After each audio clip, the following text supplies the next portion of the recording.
Bismillahirrahmanirrahim. Today we will discuss about the gastrulation in chick. जब gastrulation इन चिक की बात करते हैं तो शुरू में हम रिवाइज करते हैं हमारे पास एग और एग के दरमियान में अंडे की सर्दी जिसे हम यॉक कहते थे। यॉक के ऊपर जर्मिनल डिस्क या फिर उसे हम ब्लास्टो डिस्क भी कहते हैं। जर्मिनल डिस्क में ही क्लीवेज हुई थी और उसके नतीजे में मुरुल्ला बना था। फिर मुरुल्ला के आगे एक और स्टेज हुई थी जिसे हम ब्लास्टोला कहते थे। ब्लास्टोला क्या था कि यॉक थी, यॉक के ऊपर एक कैविटी जिसे हम ब्लास्टोसील कहते थे। इस कैविटी के ऊपर एक लेयर थी जिसे हम ब्लास्टोडर्म कहते थे। किस यॉक के ऊपर कैविटी, ब्लास्टोसील के ऊपर एक डर्म जो आपको ब्लैक कलर के अंदर नजर आ रही है लेयर है, तो इसे हम क्या कहते हैं, ब्लास्टोडर्म। और ये जो ब्लास्टोडर्म है जब साइडों के साथ ये यॉक के साथ मिलती है, यहाँ मिलेगी ब्लास्टोडर्म साइडों के साथ, तो इसे हम कहते हैं जोन ऑफ जंक्शन। इसे हम क्या कहते हैं, जोन ऑफ जंक्शन। अब फिर यही ब्लास्टोडर्म जो कि ब्लास्टोला की स्टेज है, जो कि लेयर है ब्लास्टोडर्म, यही ब्लास्टोडर्म, ये वाली ब्लास्टोडर्म टूटेगी, स्प्लिट हो जाएगी, तो इससे दो लेयर बनेगी। जो ऊपर की तरफ लेयर होगी उसे हम कहेंगे हाइपोब्लास्ट, ये शो हो रही है, और जो नीचे की तरफ लेयर होगी उस लेयर को हम कहेंगे, ये होगी ऊपर वाली एपिब्लास्ट और नीचे वाली क्या होगी, हाइपोब्लास्ट। दो लेयर बनेगी। किससे लेयर दोनों बनी है, ब्लास्टोडर्म के टूटने से दो लेयर बनी है, एपिब्लास्ट और हाइपोब्लास्ट। अब क्योंकि इसके नीचे जो कि ब्लास्टोला स्टेज के अंदर कैविटी थी, उसी कैविटी के अंदर जिसे हम अब गैस्ट्रोसील कहते हैं, क्योंकि जब ये फट जाएगी फिर ये ब्लास्टोला स्टेज नहीं है, फिर ये गैस्ट्रोला स्टेज है। कौन सा स्टेज है, फिर ये गैस्ट्रोला स्टेज है। अब गैस्ट्रोला स्टेज के अंदर ये कैविटी बन जाएगी, इसी कैविटी को जिसे ब्लास्टोसील कहते थे अब हम इसे गैस्ट्रोसील कहेंगे, क्योंकि ये भी फिर कैविटी भी रहेगी। मगर अब इसी गैस्ट्रोसील के अंदर पानी जमा हो चुका है, फ्लूइड जमा हो चुका है, तो इसके दो पोर्शन बन जाएंगे। अब कैविटी के सेंटर में बिल्कुल पानी, ये देखिए यहाँ से लेकर यहाँ तक आपको पानी नजर आ रहा है, तो इसे हम कहते हैं जूना पिलोसीडा, क्योंकि जूना का मतलब क्या, जून से होता है, इलाके से होता है, तो ये वो इलाका है कि जिसके अंदर पानी जमा होता है, इसे हम क्या कहते हैं, जूना पिलोसीडा। और बाकी दूसरा इलाका वो होता है जो मार्जिन वाला इलाका होता है, जो कि यॉक के साथ जुड़ रहा होता है, इस इलाके को हम कहते हैं जूना ओपेका। क्या कहते हैं, जूना ओपेका।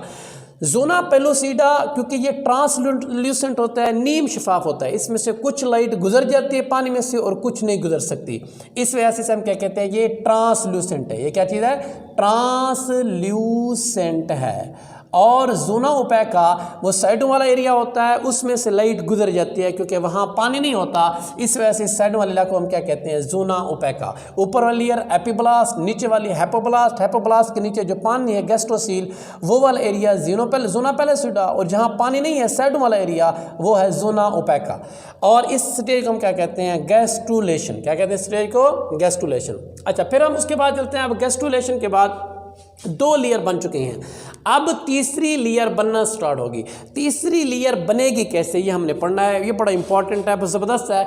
तीसरी लेयर इस तरह, जो एपीब्लास्ट है, जो ऊपर वाली लेयर है, ये दो लेयर मजीद आगे बनाएगी, एपीब्लास्ट। तो ये एपीब्लास्ट दो लेयर को डेवलप करेगी। कौन सी दो लेयर होगी, एक होगी एक्टोडर्म और दूसरी होगी मीजोडर्म। अब एपीब्लास्ट से कितनी लेयर बन रही है, दो लेयर। कौन सी हैं, एक्टोडर्म और दूसरी मीजोडर्म। और हाइपोब्लास्ट से एक लेयर बनेगी जिसे हम क्या कहते हैं, एंडोडर्म, जिसे हम क्या कहते हैं, एंडोडर्म जिसे हम कहते हैं। अब ये जो एक्टोडर्म है और एक्टोडर्म मुस्तकबिल में आके नर्वस सिस्टम और जिल्द बनाएगी, और जो मीजोडर्म है ये नर्वस सिस्टम और जिल्द के अंदर आपका जो स्केलेटल सिस्टम है, मस्कुलर सिस्टम है, वो बनाएगी। और इसके बाद जो एंडोडर्म है वो आके गट बनाएगी, जो इंटेस्टाइन है, हमारी एलिमेंट्री ट्रैक्ट है, वो एंडोडर्म बनाएगी। एक्टोडर्म क्या बनाएगी, सीएनएस बनाएगी या फिर स्किन बनाएगी, और mesoderm muscular system, skeletal system बनाएगी, और एंडोडर्म मुस्तकबिल में क्या बनाएगी, एंडोडर्म मुस्तकबिल में जाके गट बनाएगी। मुस्तकबिल में क्या बनाएगी, गट बनाएगी। अब ये चीज़ें बनाते कैसे, इसी चीज़ के बारे में अभी हम थोड़ा सा स्टडी करने लगे हैं। ये जो मैंने आपको बताई थी, ये पहले शुरू में आप हमने बताया था, जो जर्मिनल डिस्क थी या ब्लास्टोडिस्क थी वो बिल्कुल सर्कुलर इन नेचर थी, वो बिल्कुल ऐसे, मैं आपको इस वजह से सामने बिल्कुल ऐसे नज़र आ रहा था। मगर अब क्योंकि चिक जो बनेगा वो चिक सर्कुलर नहीं होगा, गोल नहीं होगा, वो लंबाई के रुख बढ़ेगा। किस रुख बढ़ेगा? लंबाई के रुख। तो इस वजह से क्योंकि लंबाई वाली चीज़ को ऐसे चीज़ है, क्योंकि आप जब इसकी सामने देखते हैं तो आपको ये हिस्सा नज़र आता है, इसके पीछे वाली चीज़ को आप नहीं देख सकते। इस वजह से पीछे वाली चीज़ को दिखाने के लिए हमने ऊपर शो कर दिया, ये उसकी लंबाई के रुख है। क्योंकि जब एपीब्लास्ट और हेपोब्लास्ट बन जाएंगी, अब एपीब्लास्ट ने बनाना है मेसोडर्म को, एक्टोडर्म को भी बनाते हैं मेसोडर्म को। जो ऊपर वाली लेयर होगी वो तो एक्टोडर्म रह जाएगी, जो अब नीचे वाली लेयर बनेगी उस लेयर को हम कहते हैं मेसोडर्म। उस लेयर को क्या कहते हैं? मेसोडर्म। अब बनेगी कैसे? ये देखें, बिल्कुल सिंपल सी चीज़ है, मैं आपको ये बता रहा हूँ। ये फर्ज क्या है, आपकी एपीब्लास्ट है, जो ऊपर वाली लेयर है एपीब्लास्ट, और नीचे इसके पड़ी है वो हेपोब्लास्ट है, फर्ज किया। अब क्या होता है कि सेल यहाँ से भी उठते हैं, सेल यहाँ से भी उठते हैं, उठने के बाद सेंटर की तरफ मूव करते हैं, ये उसका सेंटर है। यहाँ से भी सेल उठेंगे और यहाँ से भी सेल उठेंगे, उठने के बाद किस तरफ आएंगे? सेंटर के अंदर, इसके उठेंगे सेंटर के अंदर। अब सेंटर के आने के बाद ये नीचे की तरफ जाना स्टार्ट कर देंगे। किसकी तरफ जाना स्टार्ट करेंगे? नीचे की तरफ। ये देखें, बिल्कुल क्लियर है, नजर आ रहा है आपको। ये सेल यहाँ से भी उठे, इस जगह से भी सेल उठे, ये देखें ये सेल जा रहे हैं, और सेल इधर से भी उठे, ये सेल नीचे की तरफ जा रहे हैं। ये दोनों सेल ऊपर से नीचे की तरफ आएंगे, ऊपर से किस तरफ आएंगे? नीचे की तरफ, सेंटर में आ जाएंगे। किसके? हेपोब्लास्ट और एपीब्लास्ट के सेंटर में दोनों आ जाएंगे सेल। ये आके जो सेल है, ये जो रेड कलर की शुरू हो रही है, ये मेसोडर्म बनाएंगे। अब मेसोडर्म कैसे बनाएंगे? जो ऊपर वाली सरफेस वाले सेल हैं वो ऊपर से उठेंगे दोनों तरफ से और दरमियान में आ जाएंगे, तो दरमियान में आके क्या बनाएंगे? मेसोडर्म। और सेंटर में जिस जगह से वो सेल नीचे की तरफ जाएंगे वहां एक पट्टी सी बनेगी।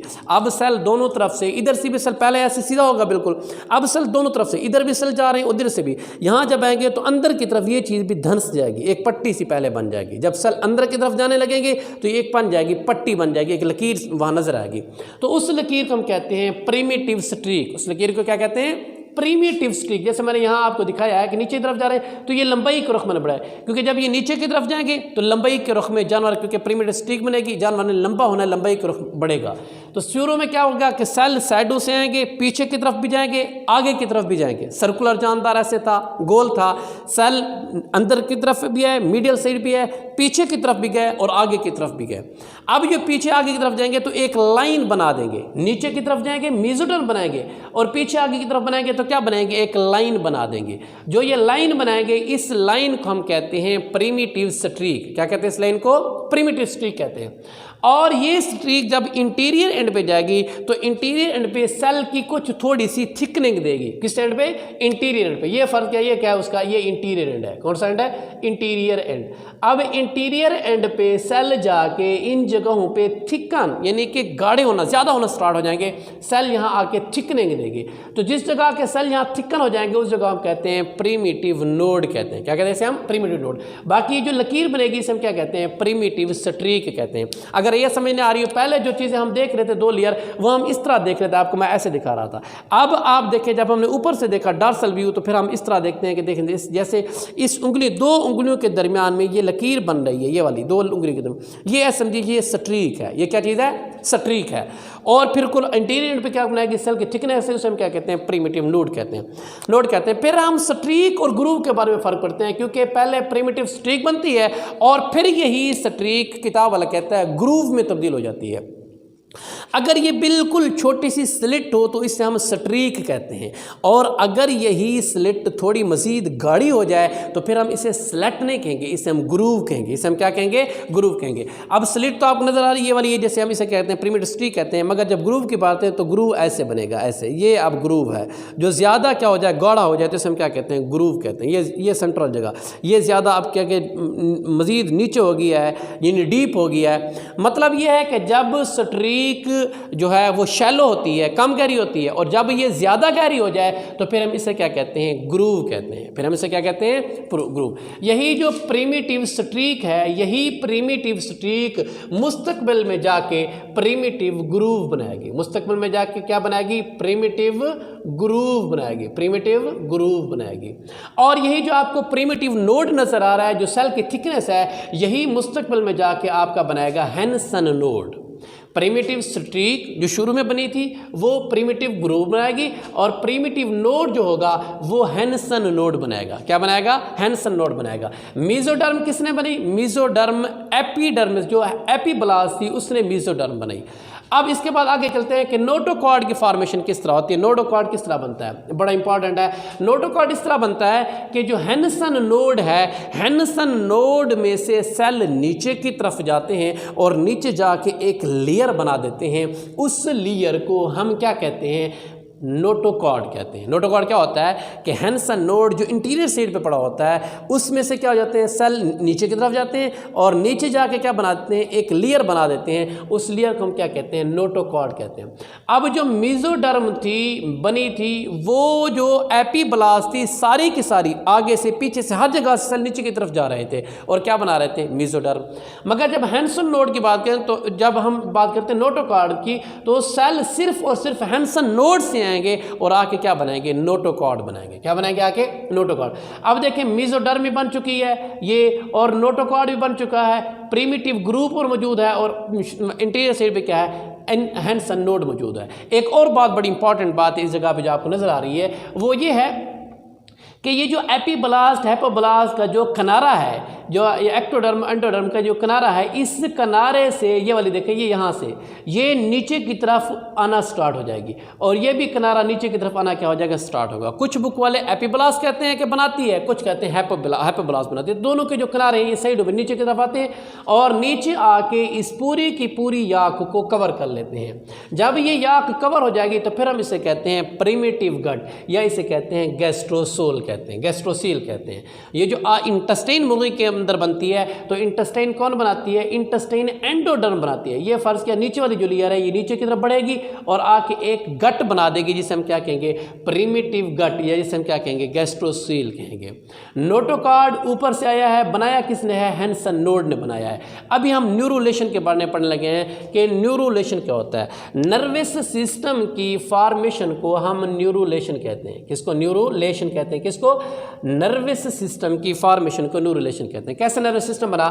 ये जो एक्टोडर्म है ये वाली चीज़ मैंने उठी, ये वाला थोड़ा सा पोर्श उठा के मैं इधर ले आऊँ, बड़ा करके दिखा दिया। ये जो एक्टोडर्म की ऊपर वाली लेयर थी जहाँ ग्रूव बन चुका था, ये लेयर क्या हो जाएगी फिर ऐसे, ये जो लेयर पहले मौजूद थी अब ये लेयर थोड़ी सी थिक होगी, मोटी होगी। ये लेयर क्या हो जाएगी? थोड़ी सी थिकन, ये पार्ट थोड़ा सा थिक हो जाएगा, मोटा हो जाएगा और मोटा होके एक प्लेट की शक्ल में यहाँ आ जाएगा। जैसे ये प्लेट आपको नजर आ रही है, ये वाला यहाँ से लेकर यहाँ तक ये मुकम्मल प्लेट है, इस प्लेट की शक्ल में नीचे आ जाएगा। तो तब हम इसको कहते हैं न्यूरल प्लेट। इसको हम क्या कहते हैं? Neural plate. Neural plate. पहले था ये ग्रूव, अब ग्रूव ने क्या किया? थिक हो गया, वाइड हो गया, थिक भी हुआ है। देखो ये ग्रूव तो ये था, अब यही ग्रूव थिक भी हुआ है और वाइड भी हो गया। जब ये ग्रूव थिक हो जाएगा एक्टोडर्म वाला और वाइड हो जाएगा तो फिर हम इसे क्या कहते हैं? Neural plate. क्या कहते हैं? Neural plate. अब जो न्यूरल प्लेट की जो साइडें होगी उसे हम कहते हैं न्यूरल रिजेस। क्या कहते हैं? Neural ridges. अब ये न्यूरल रिजेस फिर अंदर की तरफ आना स्टार्ट हो जाएंगी। ये वाली जो न्यूरल रिजेस हैं ये वाली साइड वाली, तो ये अंदर की तरफ आना क्या हो जाएंगी? स्टार्ट हो जाएंगी। मैंने दिखाया नहीं, अभी मैं दिखा देता हूँ आपको। ये फ़र्ज़ किया आपकी साइड वाली जो न्यूरल प्लेट थे ये वाली, ये ऐसे अब आना स्टार्ट हो जाएंगी क्योंकि ये वाली प्लेट की जो रिजेस हैं ये अंदर की तरफ आ जाएंगी और एक ग्रूव बन जाएगा। पहले था, फिर दोबारा ये क्या बनाया? ग्रूव बन गया। अब यही ग्रूव मुकम्मल तौर पर फिर क्या हो जाएगा? बंद हो जाएगा और इससे हम कहेंगे न्यूरल कैनाल, क्योंकि ये वाली जो लाइनें हैं जो साइडों पर आ रही थी अंदर की तरफ ये अब मुकम्मल मिल जाएगी, जैसे यहाँ मिल चुकी हैं। और मिलने के बाद ये क्या बना देगी? न्यूरल कैनाल बना देगी। क्या बना देगी? न्यूरल कैनाल बना देगी। और यही जो न्यूरल कैनाल है ये आपका नर्वस सिस्टम है।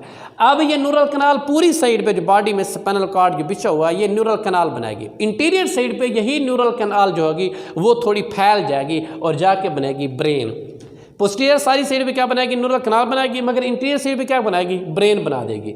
अच्छा, ब्रेन बनाएगी। जो ये ब्रेन है और नीचे क्या पड़ा हुआ है आपका? ये नोटोकॉर्ड पड़ा हुआ है। ये सब्ज रंग का ऊपर से आ रहा है, नोटोकॉर्ड आ रहा है। ये नोटोकॉर्ड ये नोटोकॉर्ड आ रहा है। यही नोटोकॉर्ड किसमें होता है? एम्ब्रियनिक लाइफ में होता है। और यही नोटोकॉर्ड आपकी फ्यूचर के अंदर आपका क्या बनाता है? वर्टिब्रा बनाता है। ये नोटोकॉर्ड एम्ब्रियनिक लाइफ में होता है और फ्यूचर के अंदर यही नोटोकॉर्ड क्या बनाता है? वर्टिब्रे बनाता है। बनाता है। क्या बनाता है? वर्टिब्री बनाता है। कौन सा? नोटोकॉर्ड। शुरू एम्ब्रियोनिक लाइफ में न्यूरल कैनाल और मुस्तकबिल में क्या बनाता है? नोटोकॉर्ड वर्टिब्रा बनाता है। तो ये वर्टिब्रा नीचे ऐसे पड़ा होता है, जब इसके ऊपर नर्वस सिस्टम हो जाता है तो वर्टिब्रा के पास से बढ़ते हैं और नर्वस सिस्टम को क्या कर लेते हैं? घेर लेते हैं। इस तरह जब हम मुर्गियों के अंदर या अपने अंदर देखें तो नर्वस सिस्टम अंदर होता है। होता कैसे है? फ़र्ज किया, यही जो है ना, ये क्या है? आपका नोटोकॉर्ड पड़ा हुआ है। तो ये नोटोकॉर्ड के साइडों से प्रोसेस उठना स्टार्ट हो जाएंगे और प्रोसेस उठ के ये क्या बना लेंगे? इसको क्या कर लेंगे? कवर कर लेंगे। फिर हम इसको क्या कहते हैं? अब हम इसको कहते हैं वर्टिब्रा। अब हम इसे क्या कहेंगे? वर्टिब्रा, जिसे कहते हैं रीढ़ की हड्डी के मोहरे। तो ये मोहरे बना देंगे। इस तरह ब्रेन के ये भी साइडों में उठेंगे तो क्या बने? इनको कवर कर लेंगे। तो यही नोटोकॉर्ड क्या करता है? कवर कर लेता है किसको? न्यूरल कैनाल को। नोटोकॉर्ड ने neural canal cover, vertebral system बन गया, न्यूरल कैनाल के नर्वस सिस्टम में चला गया। और इसी तरह जो नीचे वाली गट थी वो किसने बनाई? वो एंडोडर्मिस ने बनाई।